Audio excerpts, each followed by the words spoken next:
সত্যের সন্ধানে SV news 24 TV. বিসমিল্লাহির রহমানির রহিম। আমি মোহাম্মদ ইউসুফ চৌধুরী, বোয়ালখালী পৌরসভা বিএনপির সাবেক সদস্য সচিব।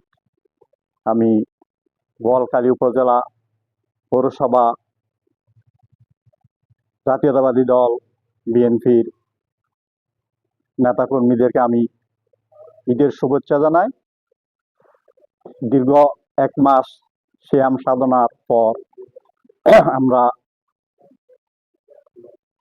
একটি আনন্দ ঈদ উদযাপন করতে যাচ্ছি কালকে।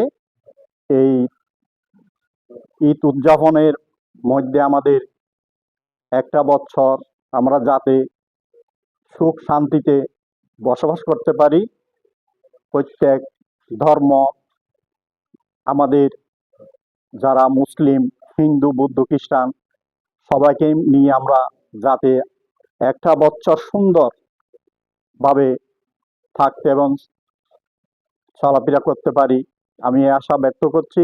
সাথে সাথে আমাদের যেই বাংলাদেশ জাতীয়তাবাদী দলের উপর অত্যন্ত ষড়যন্ত্র এবং চলতেছে, আমি আমাদের নেতাকর্মীদের সাথে উদ্দেশ্য করে বলতেছি, আপনারা ঐক্যবদ্ধ থাকবেন এবং আগামী আমাদের এই পৌরসভা বাংলাদেশ জাতীয়তাবাদী দল যাতে আরো সুসংগঠিত থাকতে পারে, এই আশা আমি ব্যক্ত করে আজকের মতো এখানে বিদায় নিলাম। খোদা হাফেজ।